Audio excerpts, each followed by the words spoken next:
मेरे class 10th half yearly exam में 44% आए थे और मुझे मैथ्स के पेपर में फ़ेल कर दिया गया था। मैं पॉइंट्स पे पास हुई थी।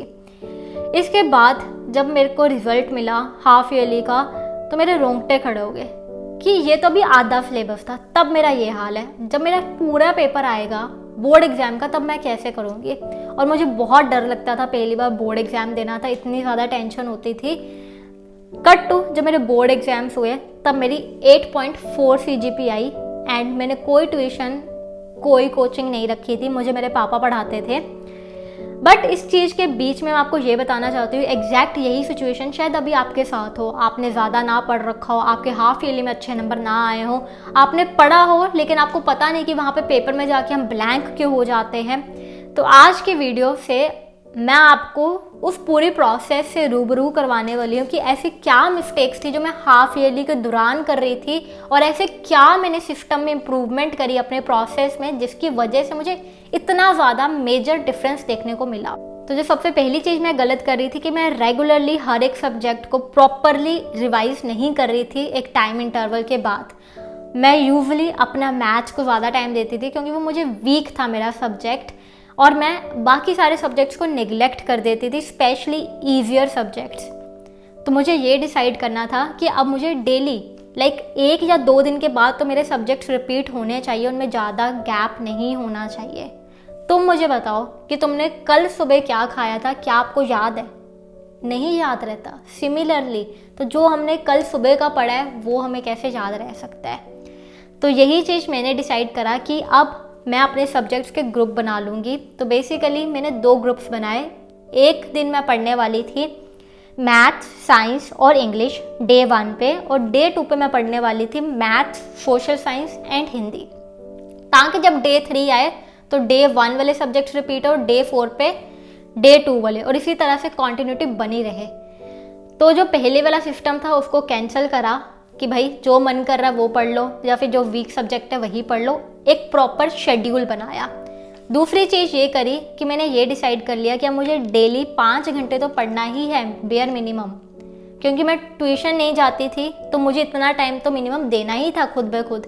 क्योंकि जो स्टूडेंट्स ट्यूशन जाते हैं ना उनका एक सिस्टम बना होता है, चाहे उनका मन करे चाहे उनको पढ़ने में मज़ा नहीं आ रहा, लेकिन उनकी मम्मियाँ ना उनको उठा के भेज देती है ट्यूशन, और फिर ट्यूशन वाली मैडम उनको पढ़ा के घर भेज देती है। उनका सिस्टम बना होता है। तो ये चीज़ अब मैंने डिसाइड करी कि अब मैं 2 घंटे अपने हार्ड सब्जेक्ट को दूंगी और 1 घंटा अपना इजी सब्जेक्ट को दूंगी और 2 घंटे फिर से अपने हार्ड सब्जेक्ट को दूंगी, क्योंकि डेली मैं 3 सब्जेक्ट्स करने वाली थी। अब हो सकता है कि ये टाइम मुझे आप कैसे देना है आपको अलग से डिसाइड कर लेना।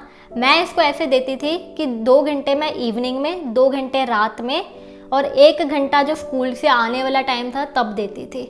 आप इसको मॉर्निंग में दे लो, दोपहर में दे लो एक, और फिर एक रात को दे लो, जैसे आपको सही लगे। बट एक मेजर चीज़ जो मैंने इसमें इम्प्रूवमेंट करी वो था डेली सुबह का 1 और 1.5 आवर की रिवीजन। वो मस्ट थी।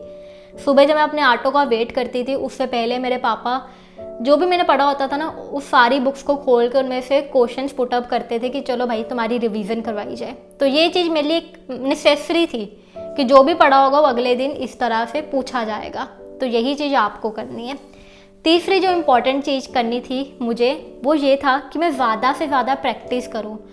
तो इससे पहले बेसिकली हाफ ईयरली से पहले मेरी क्या रूटीन होती थी, मैं चीज़ें सिर्फ पढ़ती थी, देखती थी, उसको रीड करती थी, बार बार रीड करती थी, या फिर ज़्यादा से ज़्यादा ओरल प्रैक्टिस और हाथ रख के प्रैक्टिस कर लेती थी। मेजर गलती थी मेरी, क्योंकि जब तक आप क्वेश्चंस प्रैक्टिस नहीं करोगे लिख कर, एंड मोस्ट इंपॉर्टेंट जब तक आपको क्वेश्चन का पैटर्न ही नहीं पता होगा, आपको पता ही नहीं होगा कि क्वेश्चन अटेम्प्ट कैसे करते हैं, क्वेश्चन फ्रेम कैसे करते हैं, तब तक सब कुछ ज़ीरो है। बोर्ड एग्जाम में आप क्वेश्चन अच्छी तरह से कर पाओ, इसके लिए बहुत इंपॉर्टेंट है कि आप लास्ट 5 to 10 ईयर्स के पेपर ज़रूर से लगाओ।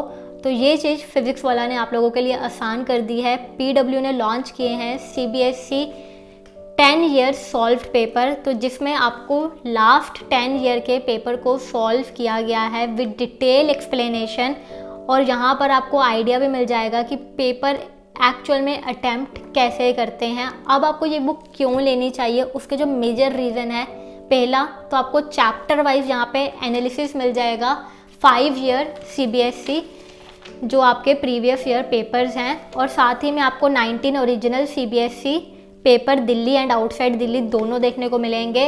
और आपको हाईलाइट करा रहेगा जो आपके आउट ऑफ सिलेबस वाले क्वेश्चन है, ताकि आप बिल्कुल भी कंफ्यूज ना हो। साथ ही में आपको डिटेल एक्सप्लेनेशन मिल जाएगी with step wise marking, so that you can get an idea. तो इसका जो लिंक है बुक्स का मैं डिस्क्रिप्शन बॉक्स में दे दूंगी, आप वहाँ से जाके इसको चेकआउट कर सकते हो, ले सकते हो।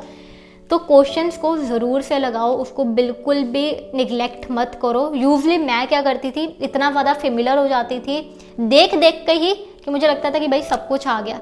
अगली चीज़ जो मैंने करनी शुरू करी, मैंने हर एक सब्जेक्ट जो मेरा थ्योरेटिकल होता था, चाहे आपका SST है, बायोलॉजी है, इंग्लिश है, उन सब्जेक्ट्स के लिए मैंने एक पेपर लिया और वहाँ पे एक चार्ट बना दिया। उसमें 3 कॉलम्स बनाती थी। एक कॉलम में मैं टॉपिक लिखती थी या क्वेश्चन या चैप्टर जो भी पढ़ रही हो, और दूसरे कॉलम में मेरा होता था कीवर्ड्स। तो जो भी मैंने टॉपिक पढ़ा है उस टॉपिक के अंदर जो भी मेरे इंपॉर्टेंट कीवर्ड्स हैं, जिसके बिना वो क्वेश्चन अधूरा है, बेसिकली जो चीज़ें पूछी गई मैं उसमें वो लिखती थी। और थर्ड कॉलम में मैं उस टॉपिक का सेंट्रल आइडिया लिखती थी कि इस टॉपिक की मेन बात है क्या, इस टॉपिक की जान क्या है, इसकी एसेंस क्या है, मैं वो लिखती थी। तो ये चीज़ मुझे बहुत ज़्यादा हेल्प करती थी। अगर मुझे 15 दिन बाद भी वो टॉपिक रिवाइज करना है तो मुझे पूरा उसको लाइन बाय लाइन नोट्स नहीं पढ़ने पड़ते थे नोटबुक में, मैं जस्ट इसी चीज़ पे फोकस करती थी और मुझे सब कुछ याद आ जाता था कि मैंने क्या पढ़ा था।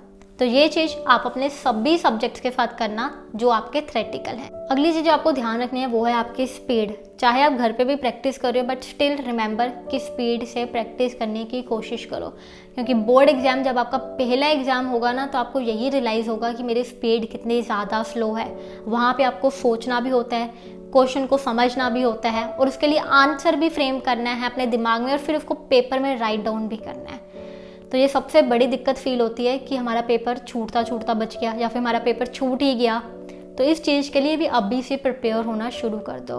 और एट द एंड मैं आपको एक ही टिप देना चाहूँगी कि हमेशा याद रखना, कंटेंट इज़ द किंग। ठीक है, कंटेंट को ज़रूर से अच्छे से याद करना।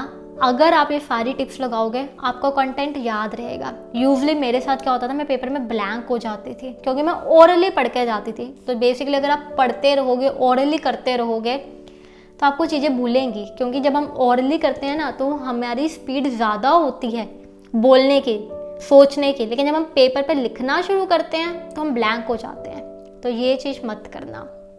रिटन प्रैक्टिस और कंटेंट आपको रिटन प्रैक्टिस से ही याद होने वाला है। And with this I and this video. I hope you like it. अगर आपको अच्छी लगी, कोई भी आपको डाउट है, आप मुझे नीचे कॉमेंट कर देना। कोई भी आपको और वीडियो चाहिए नीचे उसका भी कमेंट कर देना। See you in the next video. Till then bye.